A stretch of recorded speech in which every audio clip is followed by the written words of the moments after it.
Voice Kariyappa. ಸಮಾಜದ ಬದಲಾವಣೆ ನಮ್ಮೆಲ್ಲರ ಹೊಣೆ. ಇವತ್ತು ಈ ಒಂದು ಹೋರಾಟದ ಬಗ್ಗೆ ನಿಮಗೆ ತಿಳಿಸ್ಲಿಕ್ಕೆ ಈ ಒಂದು ವಿಡಿಯೋ ಮಾಡ್ತಾ ಇದ್ದೀನಿ. ಈ ವಿಡಿಯೋದ ಉದ್ದೇಶ, ಸರ್ಕಾರ ಇವತ್ತು ಯಾವ ಪರಿಸ್ಥಿತಿಯಲ್ಲಿದೆ, ಹೋರಾಟಗಾರರು ಎಷ್ಟೇ ಹೋರಾಟಗಳನ್ನು ಮಾಡಿದ್ರು ಸಮೇತ ಆ ಹೋರಾಟಗಾರರಿಗೆ ನ್ಯಾಯ ಸಿಗ್ತಾ ಇಲ್ಲ. ಕಾರಣ ನೀವು ಆಗ್ತಾ ಇರ್ತಕ್ಕಂತ ಮತಗಳು. ಅರ್ಥ ಆಗುತ್ತಲ್ಲ, ಎಲ್ಲರಿಗೂ ಅರ್ಥ ಆಗ್ಲಿ ಅಂತಲೇ ಬಹಳ ಕ್ಲಿಯರ್ ಆಗಿ ತಿಳಿಸ್ಬೇಕು ಅಂತ ನಿಧಾನವಾಗಿ, ಜೋರಾಗಿ ವಾಯ್ಸ್ ಮಾಡದಲ್ಲೇ ನಿಧಾನವಾಗಿ ಪ್ರತಿಯೊಬ್ಬರಿಗೂ ಅರ್ಥವಾಗುವ ರೀತಿಯಲ್ಲಿ ಮಾತನಾಡಬೇಕು ಅಂತಲೇ ಮಾತಾಡ್ತಾ ಇದ್ದೀನಿ. ಯಾಕಂದ್ರೆ ಇದು ಕೆಲವರ ಬೇಡಿಕೆ ಇದೆ. ನಾವು ಮಾತಾಡ್ತಕ್ಕಂತ ಮಾತುಗಳು ಪ್ರತಿಯೊಬ್ಬರಿಗೂ ಅರ್ಥವಾಗಬೇಕು ಅನ್ನೋ ರೀತಿಯಲ್ಲಿ ನಾನು ಇವತ್ತು ಡೀಟೇಲ್ ಆಗಿ ತಿಳಿಸ್ತೀನಿ. 143ನೇ ದಿನ, ಇಂದಿಗೆ 143ನೇ ದಿನಕ್ಕೆ ಜಯ ಕರ್ನಾಟಕ ವೇದಿಕೆಯ ತಾಲೂಕು ಅಧ್ಯಕ್ಷರಾಗಿರ್ತಕ್ಕಂಥ ಗೋವಿಂದ ಅವರು ಹಾಗೂ ಅವರ ತಂಡದವರು, ಹರಿಹರ ತಾಲೂಕಿನ ತಾಲೂಕು ಅಧ್ಯಕ್ಷರು, ಇವರು ಹೋರಾಟ ಮಾಡ್ತಾ ಇರ್ತಕ್ಕಂಥದ್ದು ಸಮಾಜದ ಅಭಿವೃದ್ಧಿಗೆ. ಆ ಹಣ ಏನಾದ್ರೂ ಸಿಕ್ಕರೆ ಆ ಹಣದಿಂದ ಮತ್ತೆ ಏನಾದ್ರೂ ಸಮಾಜಕ್ಕೆ ಅನುಕೂಲ ಆಗುತ್ತೆ ಅನ್ನೋ ಒಂದೇ ಒಂದು ದೃಷ್ಟಿ ಇಟ್ಕೊಂಡು ಇಂದಿಗೆ 143 ದಿನಗಳಿಂದ ಹೋರಾಟ ಮಾಡ್ತಾ ಇದ್ದಾರೆ. ಇವತ್ತು ಕಣ್ಣಿಗೆ ಕಪ್ಪು ಬಟ್ಟೆಯನ್ನು ಕಟ್ಟಿ ಅರೆಬೆತ್ತಲೆಯಾಗಿ ಹೋರಾಟ ಮಾಡ್ತಾ ಇದ್ದಾರೆ ಅಂಬೇಡ್ಕರ್ ಸರ್ಕಲ್ ನಲ್ಲಿ. ದಾವಣಗೆರೆಯ ಅಂಬೇಡ್ಕರ್ ಸರ್ಕಲ್ ನಲ್ಲಿ ಅರೆಬೆತ್ತಲೆಯ ಹೋರಾಟ. ಈ ಬಿಸಿಲಲ್ಲಿ ಹೊರಗಡೆ ಇರೋದೇ ಒಂದು ವಜೆ ಇದೆ, ಅಂತದ್ರಲ್ಲಿ ಇಂಥ ಉರಿ ಬಿಸಿಲಿನಲ್ಲಿ ಅವರು ಹೋರಾಟ ಮಾಡ್ತಾ ಇರ್ತಕ್ಕಂಥ ರೀತಿನ ನೀವು ಪಕ್ಕದಲ್ಲಿ ವಿಡಿಯೋದಲ್ಲಿ ನೋಡ್ತಾ ಇದ್ದೀವಿ. ಈ ಹೋರಾಟ ಜನರಿಗೆ ಅನುಕೂಲ ಆಗ್ಲಿ ಅಂತ ಅವ್ರು ಮಾಡ್ತಾ ಇದ್ದಾರೆ. ಬಟ್ ನಮ್ಮನ್ನೇ ಆಳ್ವಿಕೆ ಮಾಡ್ತಾ ಇರ್ತಕ್ಕಂಥ ರಾಜಕಾರಣಿಗಳ ಸಪೋರ್ಟು ಅಥವಾ ಅಧಿಕಾರಿಗಳ ಒಂದು ಕಾರ್ಯಕಲಾಪಗಳು, ಸಂಬಂಧಪಟ್ಟಿರ್ತಕ್ಕಂಥ ರಾಜಕೀಯ ಹಿರಿಯ ಮುಖಂಡರುಗಳು ಯಾರು ತಪ್ಪು ಅನ್ನೋದು ಇಲ್ಲಿ ಸ್ಪಷ್ಟವಾಗಿ ಗೊತ್ತಾಗ್ತಾ ಇದೆ. ಕೆಲವು 1 ಅಥವಾ 2 ದಿನಗಳ ಕಾಲ ಹೋರಾಟ ಮಾಡಿದ್ರೆ ಇದು ಏನ್ ಫಾಲ್ಟ್ ಇದೆ ಅಂತ ತಿಳ್ಕೋಬಹುದಾಗಿತ್ತು. 143 ದಿನಗಳ ಕಾಲ 52 ಮಳಿಗೆಗಳನ್ನು 5 ರಿಂದ 6 ವರ್ಷಗಳ ಕಾಲ ಮರು ಹರಾಜು ಮಾಡದೆ ಅಲ್ಲೇ ಇರ್ತಕ್ಕಂಥ ಕೆಲವು ರಾಜಕೀಯ ವ್ಯಕ್ತಿಗಳ ಹೆಸರಿನಲ್ಲಿ ಟೆಂಡರ್ ಮುಂದುವರ್ಕೊಂಡು ಹೋಗ್ತಾನೇ ಇದೆ. ಬಟ್ ಟೆಂಡರ್ ಇಲ್ಲ, ಯಾವುದೇ ಕಾರಣಕ್ಕೂ ಪಾಲಿಕೆಗೆ ದುಡ್ಡು ಸಹ ಸಿಗ್ತಾ ಇಲ್ಲ, ಮರು ಹರಾಜು ಆಗ್ತಾ ಇಲ್ಲ. ಆ ಮರು ಹರಾಜಿಗೆ ಸಂಬಂಧಪಟ್ಟಂತ ಅಧಿಕಾರಿಗಳು ಏನಾದರೂ ಈ ಮಳಿಗೆಯಲ್ಲಿ ಇರ್ತಕ್ಕಂಥ ವ್ಯಕ್ತಿಗಳಿಗೆ ಶಾಮೀಲಾಗಿದ್ದಾರಾ? ಯಾಕಂದ್ರೆ ಇದು ಸ್ಪಷ್ಟವಾಗಿ ಗೋಚರಿಸ್ತಾ ಇದೆ. ಅವ್ರು ಕೇಳ್ತಾ ಇರ್ತಕ್ಕಂಥದ್ದೇನು, 5-6 ವರ್ಷದಿಂದ ಮರು ಹರಾಜು ಆಗದ ಮಳಿಗೆಗಳಲ್ಲಿ ಅಕ್ರಮವಾಗಿ ಮಳಿಗೆಗಳನ್ನು ಮಾಡಿಕೊಳ್ಳೋದಲ್ಲದೆ ಮದ್ಯ ಪ್ರಿಯರಿಗೆ ಅನುಕೂಲವಾಗುವ ರೀತಿಯಲ್ಲಿ ಬಾರನ್ನಿಟ್ಟಿದ್ದಾರೆ. ಪಕ್ಕದಲ್ಲೇ ಸರ್ಕಲ್, ಆ ಸರ್ಕಲ್ ಪಕ್ಕದಲ್ಲಿ ಸ್ಟೇಷನ್, ಬಾರ್ ಹಿಂದ್ಗಡೆ ಸ್ಕೂಲು ಇಟ್ಟಿರ್ತಕ್ಕಂಥದ್ದು ಕ್ರೀಡಾ ಇಲಾಖೆಯಲ್ಲಿ. ಮತ್ತೆ ಇದಕ್ಕೆ ಹರಿಹರದಲ್ಲಿರ್ತಕ್ಕಂಥ ಬಿಜೆಪಿ MLA ಅವ್ರು ಏನ್ ಮಾಡ್ತಾ ಇದ್ದಾರೆ? ಕಾಂಗ್ರೆಸ್ ಸರ್ಕಾರ ಬಿಡಿ, ಕಾಂಗ್ರೆಸ್ ಸರ್ಕಾರ ಅವ್ರು ಮಾಡಕ್ ಆಗ್ಲಿಲ್ಲ ಅಥವಾ ಮಾಡ್ತಾ ಇಲ್ಲ, ಅಥವಾ ಅವ್ರದ್ದು ಏನು ಅಂತ ಹೇಳಿದ್ರೆ ನಮ್ಮ ಜಿಲ್ಲಾಧಿಕಾರಿಗಳ ಮಾತುಗಳು ಕೇಳ್ಬಿಟ್ರೆ ಗೊತ್ತಾಗ್ಬಿಡುತ್ತೆ ನಿಮ್ಗೆ. ಹೋರಾಟಗಾರ ಯಾರಾದ್ರೂ ಹೋಗಿ ನ್ಯಾಯ ಕೇಳಕ್ ಹೋದ್ರೆ ಅವ್ನ ಜೈಲ್ಗೆ ಹಾಕ್ರಿ, ಅವನ ಮೇಲೆ ಕಣ್ಣಿಟ್ರಿ. ಈ ಜಿಲ್ಲಾಧಿಕಾರಿ ಏನ್ ಇನ್ಫ್ಲೂಯೆನ್ಸ್ ಇದೆ ಅಂತ ಆತರ ಮಾತಾಡ್ತಾ ಇದ್ದಾರೋ, ಅಥವಾ ಅವ್ರು ಮಾತಾಡೋ ರೀತಿನೇ ಅದು, ಅಥವಾ ಇವರು ಏನಾದ್ರು ಎಕ್ಸಾಮ್ ಬರೆದು ಬಿಟ್ಟು ಬಂದು ಜಿಲ್ಲಾಧಿಕಾರಿಗಳಾಗಿದ್ದಾರೋ, ನಮಗೆ ಒಂದ್ ಸ್ವಲ್ಪ ಕನ್ಫ್ಯೂಷನ್ ಅಲ್ಲಿ ಇದೆ. ಒಬ್ಬ ವ್ಯಕ್ತಿ ತನ್ನ ಕುಟುಂಬವನ್ನು ನೋಡಿಕೊಂಡು ಉಳಿದ ಸಮಯವನ್ನು ಸಮಾಜಕ್ಕೋಸ್ಕರ ಮುಡುಪಾಗಿಟ್ಟು ಹೋರಾಟ ಮಾಡ್ತಕ್ಕಂಥ ವ್ಯಕ್ತಿಗಳನ್ನ ತುಳಿಯುವ ಕೆಲಸ ಮಾಡ್ತಾ ಇದ್ದಾರೆ ಅಂತ ಹೇಳಿದ್ರೆ, ಈ ವ್ಯಕ್ತಿಗೆ ನಾವೇನ್ ಹೇಳ್ಬೇಕು? ಅಂಬೇಡ್ಕರ್ ಅವರು ಒಂದ್ ಕಡೆ ಹೇಳ್ತಾರೆ, 1000 ಜನ ಕುತ್ಕೊಂಡು ಹೋರಾಟ ಮಾಡಿದ್ರೆ ಹೋರಾಟವಲ್ಲ, ಒಂದು ವಿಚಾರವನ್ನು ಇಟ್ಕೊಂಡು ಒಬ್ಬ ವ್ಯಕ್ತಿ ಹೋರಾಟ ಮಾಡಿದ್ರು ಅದು ಹೋರಾಟನೇ. ಅದಕ್ಕೆ ಸಂಬಂಧಪಟ್ಟಂತ ಅಧಿಕಾರಿ ಸ್ಪಂದಿಸಬೇಕಾಗಿರ್ತಕ್ಕಂಥದ್ದು ಅವರ ಕರ್ತವ್ಯ. ನೋಡಿ ಎಷ್ಟು ಸ್ಪಷ್ಟವಾಗಿದೆ. ಯಾಕೆಂತ ಹೇಳಿದ್ರೆ ಇಷ್ಟೊಂದು ಡಿಟಿಎಲ್ ಅನ್ನ ಯಾವ ಚಾನೆಲ್ಗಳಿಗೂ ತೋರಿಸ್ತಾ ಇಲ್ಲ ಅವ್ರ ಬಗ್ಗೆ. ನನಗೆ ಅದು ಬಹಳ ಮುಜುಗರ ತರ್ತಕ್ಕಂತ ವಿಚಾರ. ನಾವು ಡಿಜಿಟಲ್ ಮೀಡಿಯಾ ಬಿಡಿ, ನಾವು ಯೂಟ್ಯೂಬರ್ ಬಿಡಿ, ಹೇಳ್ತಾರಲ್ಲ ಜಿಲ್ಲಾಧಿಕಾರಿಗಳು ಯೂಟ್ಯೂಬರ್ಸ್ಗಳನ್ನೆಲ್ಲ ಪ್ರೆಸ್ ರಿಪೋರ್ಟರ್ ಅಂತ ಆಯ್ಕೆ ಮಾಡಕ್ಕಾಗಲ್ಲ. ಆಯ್ತು, ಯೂಟ್ಯೂಬರ್ಸ್ಗಳು ಇವತ್ತು ಎಂತೆಂತ ಒಳ್ಳೊಳ್ಳೆ ಕೆಲಸಗಳು ಮಾಡ್ತಾ ಇದ್ದಾರೆ ಅಂತ ಒಂದೇ ಒಂದು ಬಾರಿ ತೆಗೆದು ನೋಡಿ. ಎಂತೆಂತ ವಿಚಾರಗಳನ್ನ ತಿಳಿಸ್ತಾ ಇದ್ದಾರೆ. ಸಮಾಜಕ್ಕೆ ಬೇಕಾಗಿರ್ತಕ್ಕಂಥ ಪ್ರತಿಯೊಂದು ವಿಚಾರವನ್ನ ಯೂಟ್ಯೂಬರ್ಸ್, ಸೋಷಿಯಲ್ ಮೀಡಿಯಾ, ಡಿಜಿಟಲ್ ಮೀಡಿಯಾಗಳೇ ತೋರಿಸ್ತಾ ಇರೋದು. ಇವತ್ತು ಮಾಧ್ಯಮಕ್ಕೆ ಸೇರ್ಕೊಂಡಿರ್ತಕ್ಕಂಥ ಮೀಡಿಯಾಗಳು ನಿಮ್ಮಂತವ್ರು ಮಾಡೋ ಕೆಲಸಗಳನ್ನ ತೋರಿಸ್ತಾರೆ. ಸರ್ಕಾರ ಅಂದ್ರೆ ಏನು, ಅದ್ರ ಬಗ್ಗೆ ಪ್ರಶ್ನೆ ಮಾಡುವಂತ ವ್ಯಕ್ತಿಗಳ ಬಗ್ಗೆ ಯಾವ್ದಾದ್ರೂ ಮೀಡಿಯಾದಲ್ಲಿ ಬರ್ತಾ ಇದೆಯಾ? ಇದೇ ಗೋವಿಂದ್ ಅವರು 143 ದಿನಗಳ ಕಾಲ ಹೋರಾಟ ಮಾಡಿದ್ದಾರೆ. ಆ ಹೋರಾಟದ ಬಗ್ಗೆ ಏನಾದ್ರೂ ಅವ್ರಿಗೆ ಅರಿವಿದೆಯಾ? ಯಾವ್ದೋ 1 ನಿಮಿಷ ಅಥವಾ 2 ನಿಮಿಷ ತೋರಿಸ್ಬಿಟ್ರೆ ನನ್ನ ಚಾನಲ್ನಾಗ ಹಾಕಿದ್ನಲ್ಲಪ್ಪ ಅಂತ ಬಿಡ್ತಾರೆ. ಇದು ಎಂಡ್ ಆಗೋದು ಹೇಗೆ? ಇವ್ರಿಗೆ ನ್ಯಾಯ ಸಿಗೋದು ಹೇಗೆ? ಇವ್ರಿಗೆ ನ್ಯಾಯ ಬೇಕಲ್ವಾ? ಏನವ್ರು ಮನೆಗೋಸ್ಕರ ಕೂತ್ಕೊಂಡಿದಾರ? ಅವರು ಹೋರಾಟ ಮಾಡೋದೆಲ್ಲ ಬಿಟ್ಟು ಅವರ ಜೊತೆಗಿರ್ತಕ್ಕಂಥ ವ್ಯಕ್ತಿಗಳು ಸಹ ಕಣ್ಣಿಗೆ ಬಟ್ಟೆ ಕೊಟ್ಕೊಂಡು ಸಮಾಜಕ್ಕೋಸ್ಕರ ಹೋರಾಟ ಮಾಡ್ತಾ ಇದ್ದಾರೆ. ದಯವಿಟ್ಟು ಈ ಮಾಧ್ಯಮಗಳು ಬಿಡಿ, ಅಧಿಕಾರಿಗಳನ್ನು ಬಿಡಿ, ನೀವು ಮತ ಹಾಕಿ ಗೆಲ್ಲಿಸಿಕೊಟ್ಟಿರ್ತಕ್ಕಂಥ ರಾಜಕಾರಣಿಗಳು, ಜನಪ್ರತಿನಿಧಿಗಳು ಏನ್ ಮಾಡ್ತಾ ಇದ್ದೀರಾ?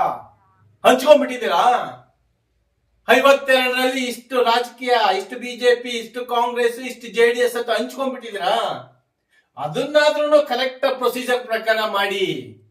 ಅವ್ರು ಕೇಳ್ತಾ ಇರ್ತಕ್ಕಂಥದ್ದು ಒಂದೇ, ಇವು 6 ವರ್ಷದಿಂದ ಮರು ಹರಾಜು ಆಗಿಲ್ಲ, ಆ ಮರು ಹರಾಜು ಪ್ರಕ್ರಿಯೆ ಮಾಡಿ, ಇಲ್ಲಿರ್ತಕ್ಕಂಥ ಬಾರನ್ನ ತೆಗೀರಿ. ಯಾಕೆ ಅಂತ ಹೇಳಿದ್ರೆ ಬಸ್ ಸ್ಟ್ಯಾಂಡ್ ಪಕ್ಕ ಆಗುತ್ತೆ, ಸ್ಕೂಲು ಹಿಂಭಾಗ ಆಗುತ್ತೆ, ಸರ್ಕಲ್ ಮಧ್ಯ ಆಗುತ್ತೆ, ಪಕ್ಕದಲ್ಲೇ ಪೊಲೀಸ್ ಸ್ಟೇಷನ್ ಇದೆ, ಅದ್ರ ಪಕ್ಕದಲ್ಲಿ ರೈಲ್ವೆ ಸ್ಟೇಷನ್ ಇದೆ. ಹಾಗಾಗಿ ಅಲ್ಲಿ ಬಾರ್ ಬೇಡ ಅಂತ ಹೇಳ್ತಾ ಇದ್ದಾರೆ. ಅದು ತಪ್ಪಾ? ಅಧಿಕಾರಿಗಳೇ, ನೀವು ಸಹ ಅವರಿಗೆ ಶಾಮೀಲಾಗ್ಬಿಟ್ಟಿದ್ದೀರಾ? ನಾಚಿಕೆ ಆಗ್ಬೇಕು ನಿಮ್ ಜನ್ಮಕ್ಕೆ. ಏನ್ ತಿಳ್ಕೊಂಡಿದ್ದೀರಾ ನೀವು? ಜನರನ್ನ ಸೇವೆ ಮಾಡಕ್ ಬಂದಿರ್ತಕ್ಕಂಥ ಸರ್ಕಾರಿ ಅಧಿಕಾರಿಗಳು ಇವತ್ತು ಯಾವುದೋ ಒಬ್ಬ ರಾಜಕಾರಣಿಯ ಮಾತೋ ಅಥವಾ ಯಾವುದೋ ಒಬ್ಬ ಐಆರ್ ಆಫೀಸರ್ ಮಾತೋ ಕೇಳ್ಬಿಟ್ಟು ನೀವು ಅವ್ರಿಗೆ ನ್ಯಾಯ ಒದಗಿಸ್ಕೊಡಕ್ ಆಗ್ಲಿಲ್ಲ ಅಂತ ಹೇಳಿದ್ರೆ ನೀವು ಆ ಚೇರಲ್ಲಿ ಕುತ್ಕೊಂಡು ಏನ್ ಮಾಡ್ತೀರಾ? ಗೆಣಸ್ಕರಿತೀರಾ? ಅಥವಾ ನಿಮಗೆ ಯಾರು ಬಕೆಟ್ ಹಿಡಿತಾ ಇರ್ತಾರೋ ಅಂತಲ್ಲಿ ಸಪೋರ್ಟ್ ಮಾಡ್ತೀರಾ? ಅದನ್ನಾದ್ರೂ ಪ್ರೊಸೀಜರ್ ಪ್ರಕಾರ ಮಾಡ್ರಿ. 143 ದಿನಗಳ ಕಾಲ ಅವರು ಹೋರಾಟ ಮಾಡಿದ್ದಾರೆ ಅಂತ ಹೇಳಿದ್ರೆ ಅವ್ರಿಗೆ ನಾವೆಷ್ಟು ಸಲ್ಯೂಟ್ ಹೊಡೆದ್ರು ಕಡಿಮೆನೆ.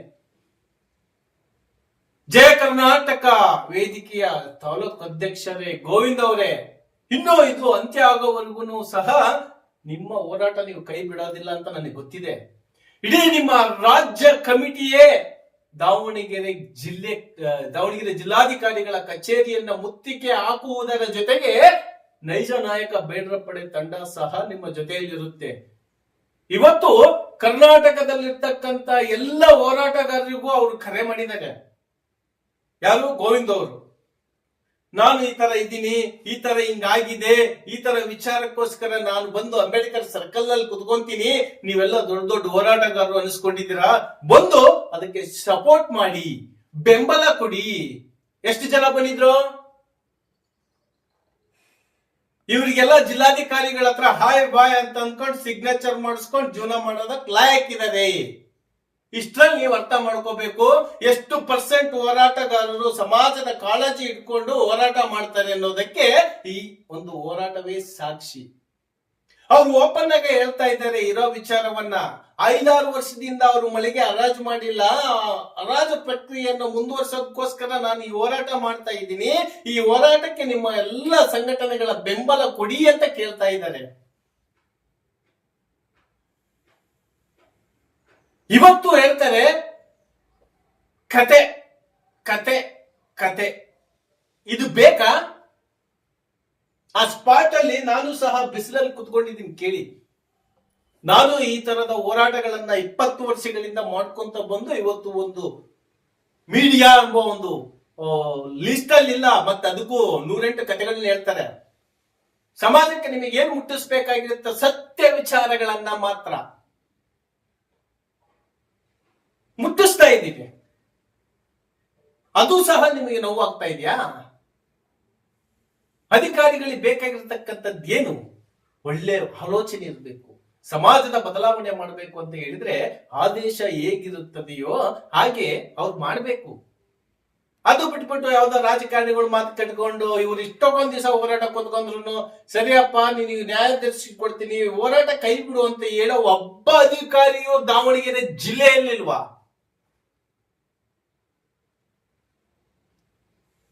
ಕೋರ್ಟ್ ಅಲ್ಲಿ ಸ್ಟೇ ಹೋಗಿದ್ದಾರೆ. ಎಷ್ಟು ಜನ ಹೋಗಿದ್ದಾರೆ? ಅಷ್ಟೇ 52 ಮಳಿಗೆಯವರು ಹೋಗಿದಾರಾ? ಅಧಿಕಾರಿಗಳೇ ಸ್ಟೇ ಎಷ್ಟು ಜನ ಯಾಕೆಂದ್ರೆ ಇಲ್ಲಿ ಅಕಾರ್ಡಿಂಗ್ ಟು ಲಾ ನಾವು ನ್ಯಾಯಾಲಯಕ್ಕಿಂತ ದೊಡ್ಡವರು ಅಂತ ಹೇಳ್ತಾ ಇಲ್ಲ. ನ್ಯಾಯಾಲಯಕ್ಕೆ ಎಷ್ಟು ಜನ ಹೋಗಿದ್ದಾರೆ ಅಷ್ಟು ಜನದನ್ನ ನ್ಯಾಯಾಲಯವೇ ತೀರ್ಮಾನ ಮಾಡುತ್ತೆ. ಇನ್ನು ನ್ಯಾಯಾಲಯಕ್ಕೆ ಹೋಗಿಲ್ಲದೆ ಇರತಕ್ಕಂತ ವ್ಯಕ್ತಿಗಳು ಅವ್ರದಾದ್ರೂ ಮಾಡ್ಬೇಕಲ್ವಾ? ಮತ್ತೆ ನಿಮ್ಮ ಇಲಾಖೆಯವರು ಏನ್ ಮಾಡ್ತಾ ಇದ್ದಾರೆ? ನಿಮಗೆಲ್ಲ ಸಂಬಳ ಕೊಡೋದು ಯಾಕೆ ಜನರು? ನೀವೆಲ್ಲ ರಾಜಕೀಯ ಮಾಡೋದಾದ್ರೆ ಅಧಿಕಾರಿಗಳು ಆಗ್ಬಾರ್ದು. ಅಧಿಕಾರಿಗಳಾದ್ಮೇಲೆ ರಾಜಕೀಯ ಮಾಡಬಾರ್ದು. ಹೋರಾಟ ಮಾಡ್ತಕ್ಕಂಥ ವ್ಯಕ್ತಿಗಳಿಗೆ ನ್ಯಾಯ ದೊರಕಿಸಿಕೊಡ್ಬೇಕಾಗಿರ್ತಕ್ಕಂಥ ನೀವುಗಳು ಇವತ್ತು ಈ ರೀತಿಯ ಉತ್ತರಗಳನ್ನು ಕೊಡಬಾರ್ದು. ಉಡಾಫೆ ಉತ್ತರ ಅಂತ ಹೇಳ್ತಾರೆ ಇದಕ್ಕೆ. ಒಂದು ಜಿಲ್ಲೆಯಲ್ಲಿ ಒಂದು ತಾಲೂಕಿನಲ್ಲಿ ಒಂದು ಸತ್ಯವನ್ನು ಕಾಪಾಡೋದಕ್ಕೆ ಆಗ್ತಾ ಇಲ್ಲ ಅಂತ ಹೇಳಿದ್ರೆ ಇನ್ನು ಇಷ್ಟೊಂದು ಜನ ಜಿಲ್ಲೆಯಲ್ಲಿ ಹೋರಾಟಗಾರರ ಅವಶ್ಯಕತೆ ನಮಗಿದೆಯಾ? ಯಾಕೆ ಅವನಿಗೇನಾದ್ರೂ ನಾವು ಸಪೋರ್ಟ್ ಮಾಡ್ಬಿಟ್ಟು ಅವ್ನು ಬೆಳೆದ್ ಬಿಡ್ತಾನೆ, ಹಾಗಾಗಿ ಅವನಿಗೆ ಸಪೋರ್ಟ್ ಮಾಡೋದ್ ಬೇಡ ಅಂತ ಏನಾದ್ರು ತೀರ್ಮಾನ ಮಾಡಿದಾರ ಹೋರಾಟಗಾರರೇ? ಯಾರೇ ಒಬ್ಬ ವ್ಯಕ್ತಿ ಸತ್ಯಕ್ಕೋಸ್ಕರ ನ್ಯಾಯಕ್ಕೋಸ್ಕರ ಹೋರಾಟ ಮಾಡ್ತಾ ಇರ್ತಕ್ಕಂಥ ವ್ಯಕ್ತಿಗೆ ಯಾಕೆ ಬೆಂಬಲ ಸಿಗೋದಿಲ್ಲ ಅಂತ ಹೇಳಿದ್ರೆ ಇದೇ ಮೈನಸ್ ಪಾಯಿಂಟ್. ಯಾಕೆ? ಒಳ್ಳೆ ವ್ಯಕ್ತಿಗಳು ಬೆಳೀಲಿ ಬಿಟ್ರೆ ಅವ್ನು ಕೇಳಿರ್ತಕ್ಕಂಥ ವಿಚಾರ ಏನಿದೆ ಅದಕ್ಕೆ ನ್ಯಾಯ ಒದಗಿಸ್ಕೊಡೋಣ ಅಷ್ಟು ಸೇರಿ. ಆದಷ್ಟು ಬೇಗ ಒಂದು ದಿನಾಂಕವನ್ನು ನಿಗದಿ ಮಾಡಿ ಇದಕ್ಕೆ ಅಂತ್ಯ ಆಡುವ ಸಮಯ ಹತ್ರ ಬರ್ತಾ ಇದೆ. ಇವತ್ತು ಹಲವಾರು ಅಧ್ಯಕ್ಷರುಗಳು, ಸಮಾಜದ ಮೇಲೆ ಕಾಳಜಿ ಇರ್ತಕ್ಕಂಥವ್ರು, ಹೋರಾಟಗಾರರು, ಅಖಂಡ ಕರ್ನಾಟಕ ವೇದಿಕೆಯ ಪ್ರಧಾನ ಕಾರ್ಯದರ್ಶಿಗಳಾಗಿರ್ತಕ್ಕಂಥ ಸೋಮಣ್ಣವರು ಬಂದಿದ್ರು, ಶಾಮ್ನೂರ್ ಕಣ್ಣಾಳ್ ಅಂಜಿನಪ್ಪನವರು ಬಂದಿದ್ರು, ದೊಡ್ಡೇಶ್ ಕೋಬ್ರಾ ಅವರು ಸಹ ಬಂದಿದ್ರು. ಅದೇ ರೀತಿಯಾಗಿ ರಾಜಣ್ಣ ಭಂಡಾರಿ, ಇನ್ನು ಬಹಳ ಜನ ಸ್ನೇಹಿತರು, ರಮೇಶ್ ಪತ್ರಕರ್ತರು ಹಾಗೂ ಬಿ ಅಲರ್ಟ್ ಸುದ್ದಿವಾಹಿನಿಯ ಮುಖ್ಯಸ್ಥರು ಸಹ ಬಂದಿದ್ರು, ಗಣೇಶ್ ಯಡಿಯೂಳಿ ಅವರು ಬಂದಿದ್ರು. ಹೀಗೆ ಹಲವಾರು ಜನ ಇವತ್ತು ಬಂದು ಸಾಥ್ ಕೊಟ್ಟಿದ್ದಾರೆ. ಎಲ್ಲಾ ಹೋರಾಟಗಾರರು ಅದೇ ರೀತಿಯಾಗಿ ಇರ್ತಾರೆ ಅಂತಲೂ ನಾನು ಹೇಳ್ತಾ ಇಲ್ಲ. ಬಟ್ ಇನ್ನು ಮುಂದೆಲ್ಲಾದ್ರೂ ಹೋರಾಟಗಾರರು ಎಚ್ಚೆತ್ತುಕೊಂಡು ಒಳ್ಳೆಯ ವಿಚಾರಕ್ಕೆ ಅಷ್ಟು ಒಗ್ಗಟ್ಟಿನಿಂದ ನಿಂತರೆ ಯಾವ ಅಧಿಕಾರಿಯೂ ಏನು ಮಾಡಲು ಆಗಲ್ಲ. ಯಾಕಂದ್ರೆ ಆದೇಶ ಏನಿರುತ್ತೋ ಅದನ್ನ ಅಧಿಕಾರಿ ಆದವರು ಮಾಡ್ಲೇಬೇಕು, ಅದನ್ನ ಮಾಡ್ತಾರೆ. ಈಗ ಆ ಸ್ಥಳದಲ್ಲಿ ಗೋವಿಂದ್ ಅವರು ಹಾಗೂ ನಾನು ಏನ್ ಮಾತಾಡಿದ್ದೀವಿ ಅಂತ ನೀವೆಲ್ಲರೂ ನೋಡ್ಕೊಂಡು ಬನ್ನಿ. ಹೀಗೆ 143 ದಿನಗಳಾದರೂ ಜಿಲ್ಲಾಡಳಿತ, ಸಂಬಂಧಪಟ್ಟಂತ ಜಿಲ್ಲಾಡಳಿತವಾಗಲಿ ಹರಿಹರ ತಾಲೂಕಿನಲ್ಲಿರ್ತಕ್ಕಂಥ ಪಾಲಿಕೆಯಾಗಲಿ ತಲೆ ಕೆಡಿಸ್ಕೊಳ್ತಾ ಇಲ್ಲ.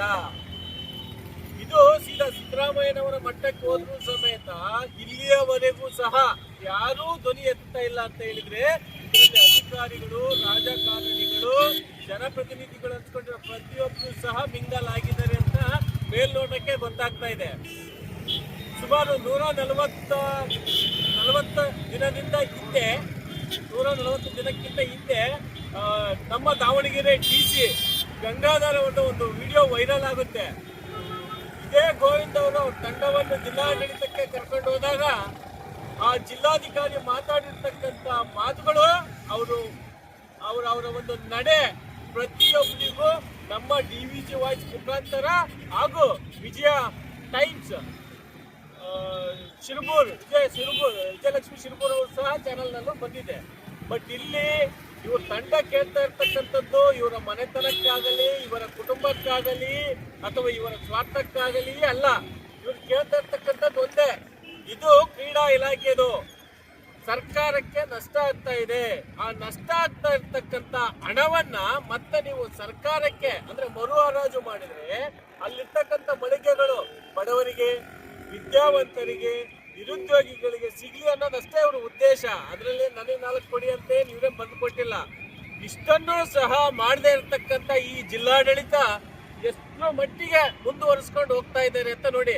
ಇವತ್ತಿಗೆ 143 ದಿನ ಕಣ್ಣಿಗೆ ಪಟ್ಟೆ ಕಟ್ಟಿಕೊಂಡು ಹೋರಾಟ ಮಾಡ್ತಾ ಇದ್ದಾರೆ ಅಂತ ಹೇಳಿದ್ರೆ ನಮ್ಮ ಜಿಲ್ಲಾಧಿಕಾರಿಗಳೇನು ಕಣ್ಣು ಮುಚ್ಕೊಂಡಿದಾರ? ಈ ಒಂದು ನಮ್ಮ ಅಖಂಡ ಕರ್ನಾಟಕ ರಕ್ಷಣಾ ವೇದಿಕೆ ಅಧ್ಯಕ್ಷರು ಬಂದಿದ್ದಾರೆ ಸೋಮಶೇಖರನವರು. ಇನ್ನೂ ಉಗ್ರವಾಗಿ ಹೋರಾಟ ಆಗುತ್ತೆ. ಜಿಲ್ಲಾಧಿಕಾರಿಗಳೇ ಒಂದು ಎಚ್ಚರಿಕೆ ಇರಲಿ, ಸತ್ಯಕ್ಕೋಸ್ಕರ ಹೋರಾಟ ಮಾಡುವವರನ್ನ ಕುಳಿತಾ ಇದ್ದೀರಾ ನೀವು. ಈಗ ನಾವು 143 ದಿನಗಳ ಕಾಲ ಹೋರಾಟ ಮಾಡಿರ್ತಕ್ಕಂಥ ಗೋವಿಂದ್ ಅವರು ಅದ್ರ ಬಗ್ಗೆ ಸಂಪೂರ್ಣ ಡೀಟೇಲ್ ಅನ್ನ ಕೊಡ್ತಾರೆ, ಕೇಳಿ.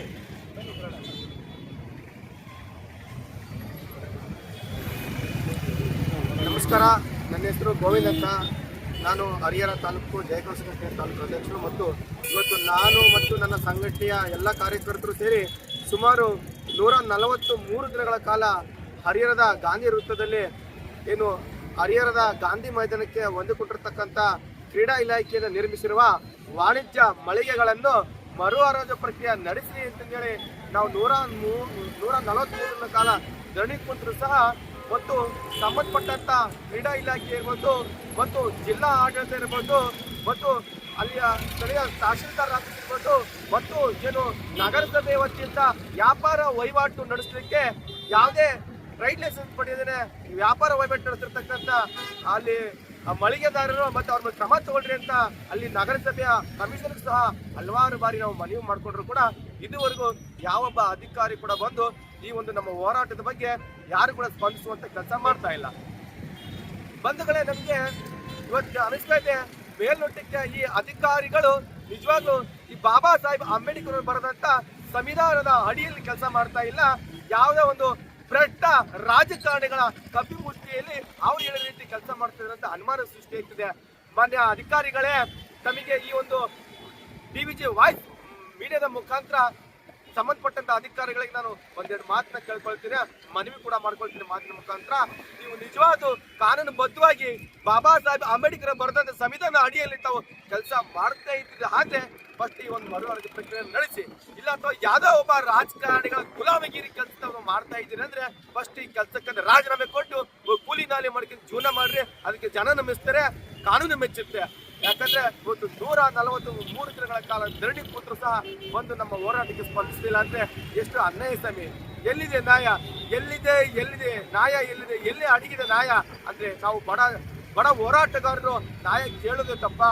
ತಮಗೆಲ್ಲ ಯಾವುದೋ ಒಂದು ಪಕ್ಷದ ನಾಯಕರು ಅಥವಾ ಯಾವುದೋ ಒಂದು ದೊಡ್ಡ ಸಮುದಾಯದ ಒಂದು ಗುರುಗಳು, ಲೀಡರ್ಗಳು ಬಂದು ಕೂತ್ಕೊಂಡ್ರೆ ರಾಜಕಾರಣಿಗಳು ಓಡ್ ಬರ್ತೀವಿ ಮತ್ತು ಸಂಬಂಧಪಟ್ಟ ಅಧಿಕಾರಿಗಳು ಓಡ್ ಬರ್ತೀವಿ. ಏನಪ್ಪ ನಿಮ್ ಸಮಸ್ಯೆ ಅಂತ? ಯಾಕಂದ್ರೆ ಅವ್ರು ಓಟ್ ಬ್ಯಾಂಕ್ ನೋಡ್ತೀರಾ ನೀವು. ಅದನ್ನ ಬಿಡಿ, ಫಸ್ಟ್ ಕಾನೂನುಬದ್ಧವಾಗಿ ತಮ್ಮ ಕೆಲಸವನ್ನ ಮಾಡೋದನ್ನ ಕಲೀರಿ.